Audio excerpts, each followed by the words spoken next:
안녕하세요. 말도 안 되는 이유로 시작한 다툼으로 결국 결혼 1년 만에 이혼까지 하게 된 제 이야기를 들려드리려고 왔어요.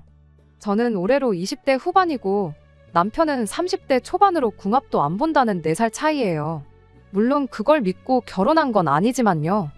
정말이지 주변 언니들이 그래도 결혼 전에 어디 유명한 데 가서 사주라도 보라고 했을 때 귀담아 들었어야 했는데 남편이란 사람만 놓고 본다면 절대 나쁜 사람은 아니에요.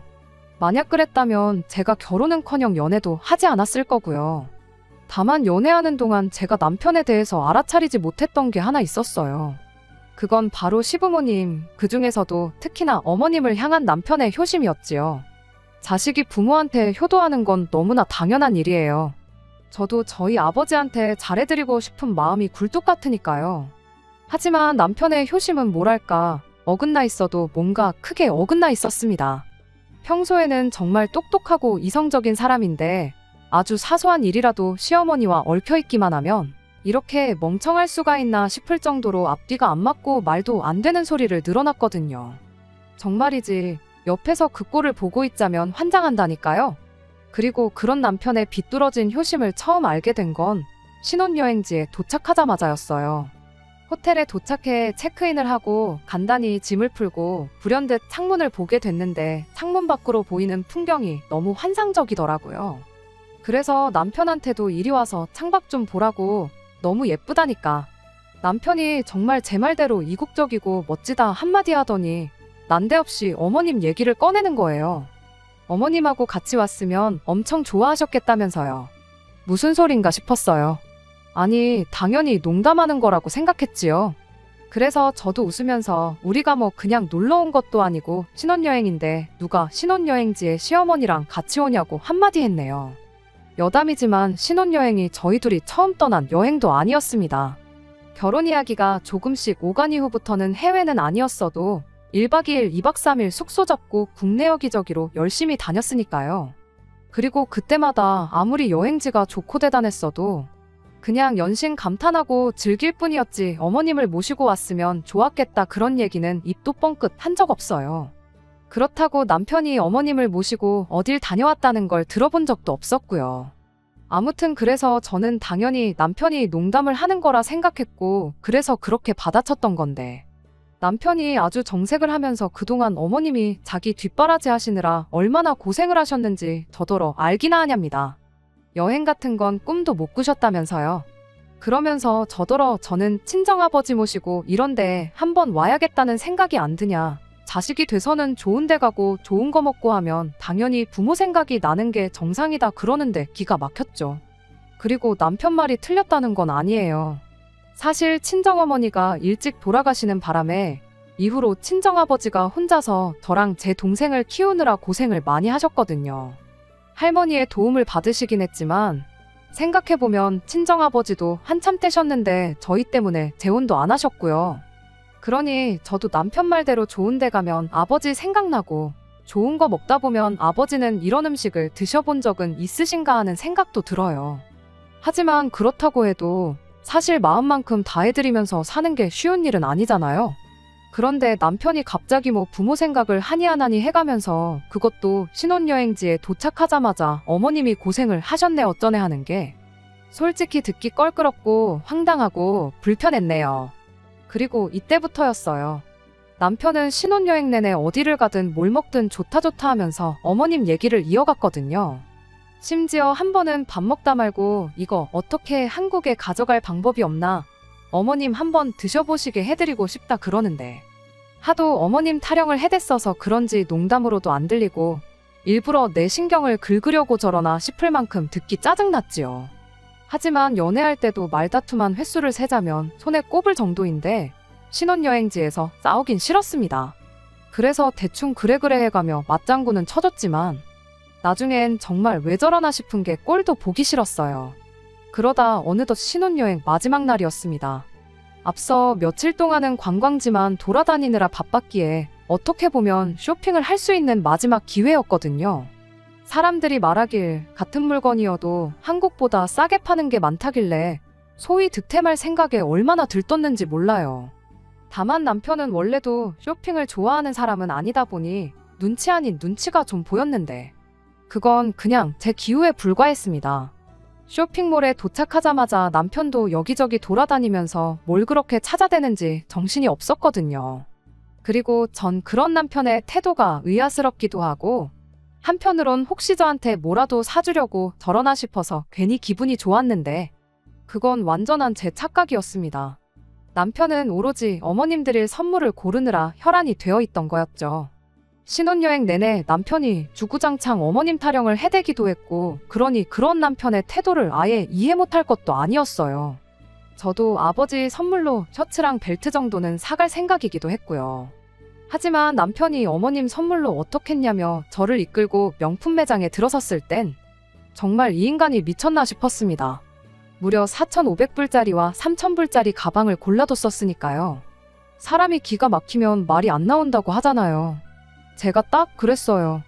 그래서 황당하단 표정으로 남편을 쳐다봤는데 남편은 그런 제 표정을 어떻게 해석한 건지 기왕 사드리는 거 역시 비싼 게 더 좋겠지 그러는 거예요.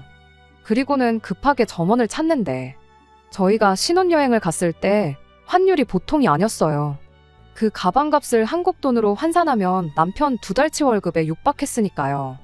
그렇다고 저희가 돈이 넘쳐나는 상황이었냐 하면 전혀 아니었습니다. 이미 대출도 있었고 그걸로 꽤나 골머리를 썩고 있었죠. 하지만 사람들 많은 쇼핑몰에서 비싼 햇산에 해가며 말다툼하긴 싫고 그러다 문득 어디선가 봤던 게 생각이 났어요. 상대가 얼토당토하는 짓을 할 때는 거울 치료가 효과가 직방이라고요. 그래서 저도 남편이 지금 얼마나 말도 안 되는 소리를 하는지 느끼게 해줘야겠다 싶어서 남편을 데리고 명품 시계 매장에 갔어요. 그리고 제가 착각했던 것처럼 남편도 눈이 반짝반짝한 게 제가 자기 뭐라도 사주려고 들어왔다고 생각하는 눈치대요. 그래서 하나 골라보라고 했더니 어머님 가방만큼이나 비싼 걸 딱 집는 거예요.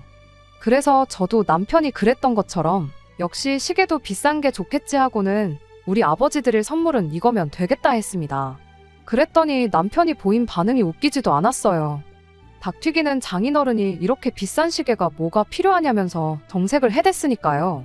그리고는 자기가 벌써 저희 아버지 드릴 선물을 사뒀다면서 주머니에서 열쇠고리를 꺼내는데 정말 이때는 사람들이고 뭐고 그냥 뺨한대 시원하게 날리고 싶은 심정이었죠. 하지만 정말 차마 그럴 순 없어서 올라오는 화를 꾹꾹 눌러 참으며 우리 아버지더러 그걸 어디다 쓰시라는 거냐 물었어요. 아버지 댁 현관도 비밀번호로 들어가는 도어락이고 차도 스마트키인데 그걸 어디다 쓰냐고요. 그랬더니 장인어른 가게 셔터 내릴 때는 자물쇠 쓰시지 않냐며 그 자물쇠 열쇠에다가 달면 딱일 것 같다나요. 그러면서 그럼 절대 그 열쇠 잃어버릴 일은 없으실 거라고요. 뻔뻔한 남편의 태도에 저도 더는 참을 수가 없었습니다.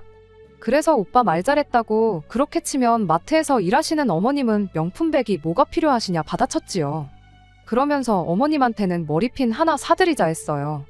시식 코너에서 일하시는데 머리를 풀어헤치고 일하실 순 없으니까 아주 짱짱한 핀으로 하나 사드리면 되겠다고요. 거울 치료가 효과가 좋다는 말은 다 뻥입니다. 대신 서로 더 기분 나쁘게 만드는 효과는 좋대요. 결국 남들 다 보는 앞에서 언성만 높였고 사려고 했던 건 아무것도 사지도 못한 채 호텔로 돌아왔어요.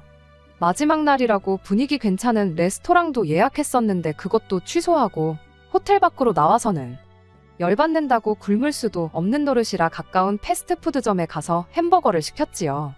그리고 곧이어 나온 햄버거를 한 입 크게 베어문 순간 신혼여행지에서 이게 다 무슨 일인가 싶은 게 눈물이 절로 나대요.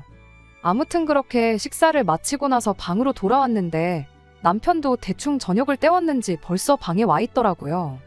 하지만 말 한마디도 섞기 싫어서 눈길도 안 주고 씻으러 들어가려는데 남편이 저한테 얘기 좀 하답니다.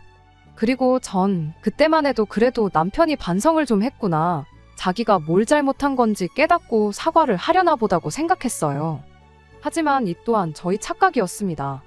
미안하다고 사과를 해도 받아줄까 말까인데 상황 파악이 전혀 안 된 건지 저더러 너는 뭐가 그렇게 마음에 안 들어서 그러냐며 시비를 걸어왔거든요. 꼭 시집이비를 가리고 설명을 해줘야 이해를 하려나 싶어서 그냥 무시하려다가 저도 한마디 했습니다. 일단 신혼여행지에서 어머님 타령을 해댄 것도 그래 자식된 마음에 그렇게 나올 수도 있지 생각하려고 했다. 그런데 어머님 핸드백으로 4,500불짜리? 그게 말이 되냐.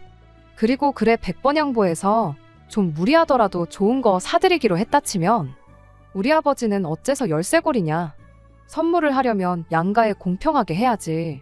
지나가는 사람 열을 붙잡고 물어봐라. 열이면 열. 전부 다 오빠가 이상한 사람이라고 할 거다. 그랬더니 남편이 말도 안 되는 계산 방식을 들먹거리면서 따지고 들었습니다. 어머님이 저희 신혼집 구하는데 보태라고 돈을 좀 주셨는데 받은 게 있으니 성의 표시는 해야 할 거 아니냐고요. 정말이지 속사정을 모르는 사람은 아마 여기까지만 들었으면 제가 염치가 없고 뻔뻔하다 했을 거예요. 하지만 실상은 이렇습니다. 일단 어머님이 돈을 보태주신 건 맞아요. 2억짜리 집을 구하는데 1억을 해주셨으니까요. 참고로 나머지 1억 중 8천은 대출이고 2천은 남편이 모아온 돈이에요. 그러면 저는 뭐 맨몸으로 시집왔냐? 절대 아닙니다. 일단 신혼집에 들어간 혼수는 전부 제가 부담했고요. 신혼여행을 포함한 결혼식에 들어간 비용도 제가 모아놓은 돈으로 충당했어요. 게다가 아버지께서 어머니도 안 계신데 괜히 시부모님한테 미운 털 박히면 안 된다고 예단도 시댁에서 요구하시는 거 뭐 하나 빠지지 않게 챙겨주셨습니다. 그뿐인가요? 저랑 남편이랑 같이 타고 다니라고 중형세단도 한 대 뽑아주셨지요. 그러니 비용으로 따지면 정확히 절반은 아니겠지만 그래도 거의 반반 결혼을 한 거나 마찬가지예요. 남편한테 제가 싫은 소리를 들어야 할 입장은 절대 아니었습니다. 그런데 남편은 제가 해간 건 하나 계산도 안 하고 그저 당장 시부모님 통장에서 1억이 빠져나간 것만 가지고 생색을 내니 어찌나 기가 막히던지요. 그래서 저도 제가 해온 것들 전부 조목조목 따져가며 남편에게 들이밀었어요.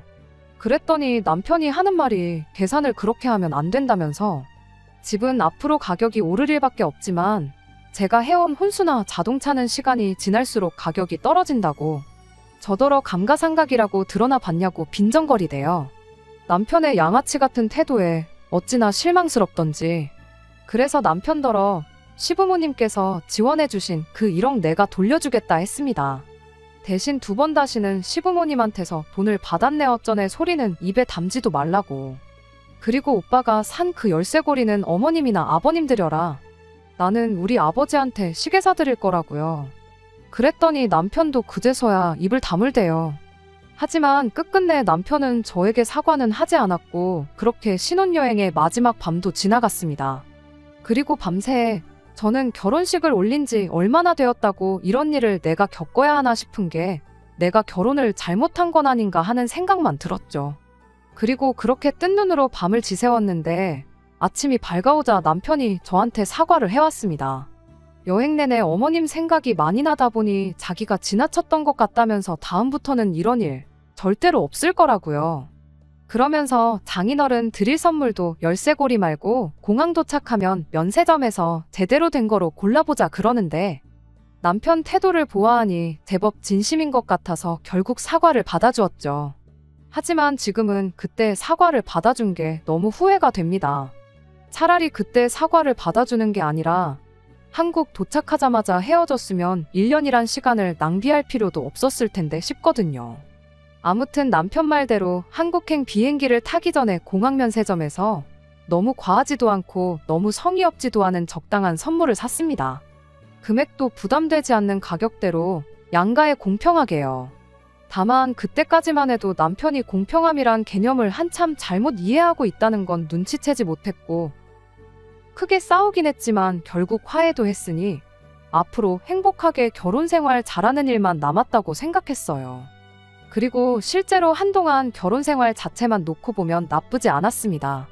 신혼여행지에서 돌아온 이후로는 시부모님이든 어머님이든 시댁일로 서로 얼굴 붉힐 일이 없었거든요. 물론 종종 남편이 유난히 어머님한테만 과하게 한다는 느낌을 받은 적은 몇 번 있었지만 앞서 말씀드린 것처럼 자식이 부모 일에 나서고 효도하는 것 자체를 뭐라고 하고 싶은 생각은 없었어요. 하지만 결국 일이 터졌습니다. 친정아버지 생신을 앞두고 동생한테 저희 집으로 좀 오라고 했어요. 결혼 전부터 친정아버지 생신 때는 항상 저랑 동생이 요리를 직접 했거든요. 그리고 결혼했다고 해서 그걸 멈출 이유도 그럴 필요도 느끼지 못했으니 당연히 이번에도 준비해야지 생각한 거고, 그래서 동생도 저희 집으로 오라고 한 거예요. 참고로 동생은 회사 근처 오피스텔에서 자취 중으로 부엌이 작다 보니 거기선 제대로 된 요리를 하기가 쉽지 않아요. 아무튼 다만 남편이 퇴근하기 전에는 어떻게든 다 끝내려고 했는데 저나 동생이나 회사 사정으로 하루를 통째로 휴가를 쓸 수가 없었어요. 그래서 어쩔 수 없이 정오가 지나서야 음식을 시작해야 했는데 그렇다 보니 결국 남편이 퇴근하고 집에 올 때까지도 다 끝내질 못했지요. 그리고 남편은 저희 동생이 오는 건 몰랐다 보니 집에 있는 동생을 보곤 웬일이냐며 반갑게 맞아주대요. 그리고 동생은 그런 남편한테 아버지 생신상에 올릴 음식 미리 준비하려고 왔다면서 원래 형부 불편할까봐 빨리 해놓고 가려고 했는데 상황이 이러하여 지금까지 붙들고 있게 됐다 미안하다고 했어요. 그런데 남편이 그 말을 듣고는 약간 어이없다는 듯한 표정을 짓더니 저한테 잠깐 얘기 좀 하자며 저를 방으로 불렀습니다. 저는 그때까지만 해도 남편이 동생을 반갑게 맞아주긴 했지만 그래도 말도 없이 동생을 집에 부른 걸로 좀 불편하다고 이야기를 하려는 줄 알았어요. 그런데 남편이 꺼낸 말은 생각지도 못한 것이었습니다. 한다는 말이 제가 친정아버지 생신상을 직접 준비하는 게 공평하지 않은 것 같다는 헛소리를 했거든요. 저희가 결혼하고 얼마 지나지 않았을 무렵에 어머님 생신이 있었어요. 그리고 그땐 나가서 외식을 했습니다. 그러니까 남편이 하는 말이 어머님 생신 때는 외식을 했는데 친정아버지 생신은 정성스럽게 직접 요리를 하냐. 말인즉슨 자기 엄마는 정성스러운 생신상을 받지 못했으니 장인어른도 똑같이 나가서 외식을 해야 한다며 그게 공평한 거라나요? 어이가 없어서 헛웃음이 다 나대요. 바로 밖에 동생이 있었는데 동생이 들었을까 겁이 다 나더라니까요. 하지만 할 말은 해야지 싶어서 딱 부러지게 말했습니다. 당신도 직접 어머님 생신상을 정성 들여 차리면 되는 거 아니냐고요. 그랬더니 하는 말이 그게 아니라 친정아버지 생신상을 제가 차린 것처럼 어머님 생신상도 제가 차려야 한다는데. 순간 짜증이 나서 어머님이 오빠를 키워주셨지 나를 키워주신 건 아니지 않냐 받아쳤어요. 그리고는 더는 이런 말 같지 않은 대화를 이어가고 싶지 않아서 이제 그만하고 나와서 뒷정리하는 거 도와주라고. 그러면 당신이 다음번 어머님 생신상 차릴 때 나도 뒷정리는 도와주겠다 말하고 방에서 나왔습니다. 남편도 그러니까 더는 가타부타 말은 안 하고 나와서 도와주기 시작했어요. 동생은 저희가 방에서 무슨 대화를 나눴는지 몰랐으니 퇴근하자마자 와서 뒷정리하는 거 도와주는 남편이 세상 자상한 사람으로 보였나 봐요. 타들어가는 제 속도 모르고 저희 남편한테 최고라 하질 않나 저한테 결혼 정말 잘했다고 하질 않나. 그리고 결국 동생의 이 오해가 엄청난 일을 불러일으켰어요. 뒷정리까지 마치고서야 남편과 저 그리고 동생까지 세 사람이 식사를 시작했습니다. 그리고는 이런저런 이야기가 오가던 중 동생이 실은 자기가 들어놓은 적금이 하나 있었는데 이번에 그게 만기가 된다면서 그 돈으로 아버지 해외여행을 보내드리고 싶다는 거예요. 그러면서 저랑 남편을 한번 쳐다보더니 같이 가지 않겠냐는데 순간 아차 싶었습니다. 좀 전까지 남편하고 나눈 이야기가 있었으니 이 인간이 또 어떤 헛소리를 할지 보나마나 뻔하다 싶었거든요. 남편은 처제가 같이 가자는데 당연히 같이 가야지 하고 대답을 했고 동생은 잘 됐다면서. 그런데 언니네도 같이 가게 되면 비용이 조금 부족하니까 비행기표랑 숙소비 정도는 언니네가 내달라고 하더라고요. 여행 계획을 세우는 것부터 가서 들어가는 식비며 잡다한 것들은 자기가 다 알아서 하겠다면서요. 그리고 아니나 다를까 동생이 현관 밖을 나서기가 무섭게 자기도 시부모님을 모시고 해외여행을 한번 다녀와야겠답니다. 그리고 제 경우 아버지의 여행 비용부터 전반적인 모든 걸 동생이 부담하기로 되어 있긴 했지만 그래도 아버지를 모시고 해외여행에 가는 건 사실이다 보니 남편한테 가지 말라고 못하겠더라고요. 그래서 알겠다고 잘 알아보고 모시고 다녀오라 했습니다. 그랬더니 남편이 자기도 저희 아버지 여행 가시는데 따라가니까 저도 자기랑 시부모님이 여행 가는데 따라와야 된다네요. 그래서 어쩔 수 없이 저도 같이 가기로 했지요. 그리고 한 달 후에는 넷이서 다 같이 4박 5일로 해외여행을 다녀왔습니다. 동생이 말했던 대로 저희 여행 경비랑 호텔값만 내고 다녀왔어요. 동생이 계획도 얼마나 꼼꼼하게 잘 세워놨는지 가서 불편한 거 하나 없이 좋은 시간을 보냈네요. 그리고 그렇게 어머님의 생신도 다가왔습니다. 약속한 바가 있었지만 솔직히 남편이 요리를 잘하는 사람도 아니고 그래서 하는 척이라도 하면 저도 못 이기는 척 같이 해주려고 했어요. 하지만 남편은 해보기도 전에 그냥 저희 친정아버지 생신 때처럼 제가 음식을 하고 자기가 뒷정리를 하면 안 되겠냐대요. 그래서 안 된다고 거절하니 그냥 외식하잡니다. 그래서 외식했어요. 그리고 이때는 그놈의 공평은 찾지도 않더라고요. 하지만 여행은 달랐습니다. 여행 또한 남편 말대로 공평하게 저는 같이 가기만 하려고 했는데요. 문제는 남편이 여행 계획 같은 걸 꼼꼼하게 세우는 성격이 아니거든요. 그래서 남편만 믿고 갔다간 저도 저지만 시부모님이 생고생하실 게 안 봐도 비디오인 거예요. 그래서 여행 계획은 제가 세우기로 했습니다. 그런데 계획을 세우려고 보니 예산 자체가 턱없이 부족했어요. 저희 동생이야 처음부터 친정아버지 해외여행을 염두에 두고 돈을 모아왔기에 예산이 넉넉했지만 시부모님을 모시고 가는 건 순전히 남편이 멋대로 정했던 거라 예산이 넉넉지 못했던 거죠. 그래서 여행지는 가까운 일본으로 정했습니다. 가까워서 비행기표도 저렴하게 구할 수 있었고 엔저다 보니 약간의 쇼핑도 할 수 있겠다 싶었거든요. 게다가 일본 음식은 그래도 호불호가 심한 편은 아니니 시부모님도 잘 드실 수 있을 것 같았죠. 정말 효도 여행이다 생각하고 전부 시부모님 입장에 맞춰서 일정을 짰어요. 남편에게 들었던 대로 시부모님은 이번 해외여행이 처음이셨습니다. 두 분이 결혼하셨을 때도 신혼여행을 경주로 다녀왔다고 하셨거든요. 그렇다 보니 두 분 다 비행기도 태어나서 처음 타본다며 엄청 신나하셨어요. 며느리 덕분에 비행기도 다 타본다면서 제 칭찬도 잊지 않으셨고요. 우여곡절이 있긴 했지만 그래도 시부모님이 즐거워하시는 모습을 보니 계획을 세운 사람으로서 뿌듯하고 기분은 좋았네요. 비행기에서 내려 점심시간쯤 호텔에 도착했는데 시부모님이 배가 고프다고 하시더라고요. 마침 숙소에 붙어있는 식당이 있길래 남편한테 부모님 모시고 식사하고 오라고 했습니다. 저는 기내식이 소화가 안 돼서 밥 생각이 없었거든요. 아무튼 그렇게 세 사람을 보내고 저는 그대로 세 사람 짐 들고 올라가 체크인하고 그랬네요. 그리고 이후로 여행 첫날은 제가 짜놓은 대로 잘 흘러갔어요. 밤늦게까지 인터넷 뒤져가며 계획 세워놓은 게 보람이 있었죠. 문제는 그날 저녁이었어요. 일본 다녀와 보신 분들, 그 중에서도 비즈니스 호텔 묵어보신 분들은 아시겠지만 방이 많이 좁잖아요. 그런데 어머님이 막무가내로 아버님하고 같은 방을 쓰기 싫다고 짜증을 내시대요. 이유는 아버님이 코골이가 심해서 절대로 당신이 푹 잘 수가 없다고요. 게다가 아버님이 피곤하실 땐 이갈이까지 있으시다니 어머님이 짜증을 내시는 것도 이해가 안 되는 건 아니었어요. 그래서 불편하겠지만 뭐 어쩌겠냐고. 방을 2개를 잡았으니 남자들은 남자들끼리, 여자들은 여자들끼리 방을 쓰자고 했습니다.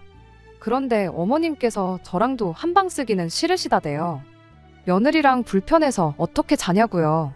그리고는 아들하고 처음 같이 온 해외여행이니까 아들하고 한 방을 쓰시겠다며 우기시는데 그럼 저는 어디 가서 잘한 건가 싶대요? 하지만 어머님께선 저는 아버님이랑 자면 되지 뭐가 문제냐입니다. 그리고는 등 돌리고 자면 되는 거 아니냐고. 아니면 저더러 바닥에서 자래요. 아버님은 허리 디스크 때문에 침대에서 꼭 주무셔야 한다고요. 기가 막혀서 아버님 허리 디스크가 문제가 아니라 애시당초 제가 어떻게 아버님이랑 한 방을 쓰냐고. 그렇겐 못한다고 했어요. 그랬더니 남편이 잠깐 얘기 좀 하자대요. 그리고는 또 공평함을 찾아댔지요. 자기도 지난 여행 때 처제랑 장인어른이랑 여행 갔을 때 장인어른이랑 좋아서 같이 방 쓴 거 아니랍니다. 불편했지만 사위니까 그 불편을 감수하고 쓴 거라고요. 그러면서 자기도 했는데 저는 왜 안 되냐는데 아니 제가 아버님을 남자로 보고 뭐 그런 게 아니라 그냥 말이 안 되잖아요. 세상에 어떤 며느리가 여행 가서 아버님이랑 한 침대에서 잠을 잔답니까? 저는 머리털 나고 그런 얘기는 들어본 적도 없고 들어봤다고 해도 미쳤다고 욕을 했을 거예요. 하지만 남편은 계속해서 시부모님 모시고 처음 나온 해외여행인데 기왕이면 두 분이 제일 편한 쪽으로 맞춰드리자면서 저더러 어머님을 위해서 이번만 좀 참으래요. 정말이지. 어머님이 저더러 아버님이랑 한 침대를 쓰라는 것도 어이가 없는데 남편이란 인간까지 똑같은 소리를 하고 있으니 이놈의 집구석이 정신이 나갔나 싶은 게 더는 상종을 못하겠다 싶더라고요. 하지만 그래도 어른들이 계시니 참을인자를 되뇌이며 1층 프론트에가 남는 빈방이 있는지 물었어요. 그런데 빈방도 없다대요. 그리고 까놓고 말해서 이 와중에도 며느리가 그래도 어떻게든 방법을 찾아보려고 동분서주를 하면 그 성의를 봐서라도 미안한 줄 알고 자기들 고집은 좀 꺾는 게 정상 아닌가요? 하지만 어머님은 계속해서 아들하고 자야겠다며 저더러 아버님이 싫으냐 아니면 뭐 시애비가 며느리한테 뭔 짓이라도 할까봐 그러냐? 너는 평소에 무슨 생각을 하고 살길래 그런 걱정을 하냐? 너 사고방식이 특이하다. 너 그러는 거 보니까 나중에 네 시애비가 아프면 아주 근처에도 안 오겠구나. 남편이 말도 안 되는 억지를 쓰고 고집을 부리는 게 누굴 닮은 건가 했더니 어머님한테 물려받았던 거였죠. 아무튼 이런 와중에도 남편은 어머님 편만 들고 있지. 아버님은 당신은 아무래도 상관없다며 먼 산만 보고 계시지.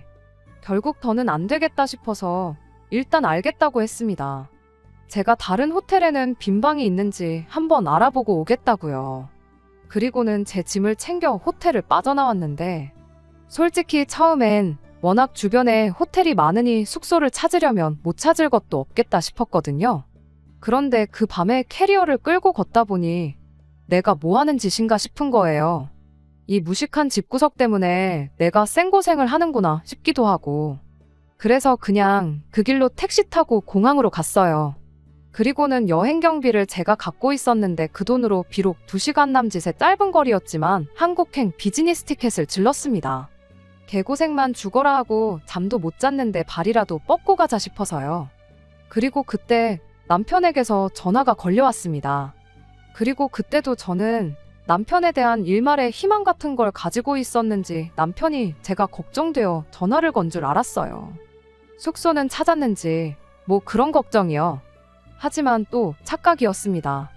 남편은 다짜고짜 어디냐며 성질부터 냈거든요.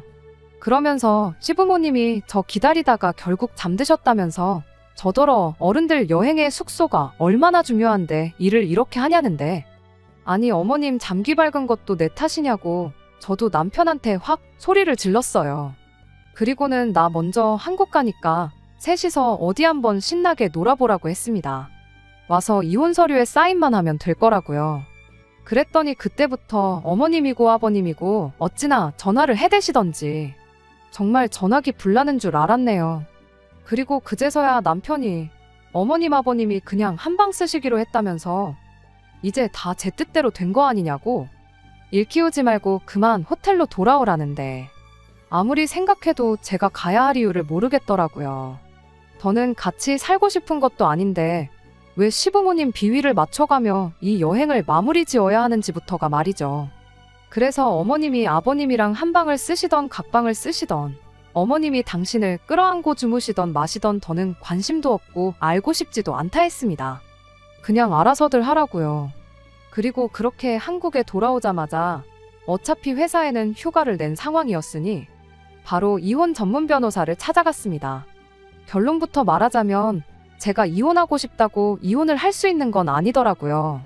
아버님이랑 한방 쓰라고 한 건 그쪽에서 그냥 농담이었단 식으로 말해버리면 끝이라고. 이혼 소송을 할 만큼 큰 문제로는 보이지 않을 거라고요. 그리고 그때부터는 어떻게든 협의 이혼을 해야 한다는데 남편이 안 해줄 것 같은 생각에 너무 불안했어요. 하지만 웃어야 할지 울어야 할지 남편도 저같이 시부모 알기를 우습게 아는 여자랑은 더는 같이 살기 싫다나요? 그래서 걱정과 달리 너무 쉽게 협의 이혼을 하게 됐습니다. 신혼집에 들어간 가전가구들은 제가 가지고 왔어요.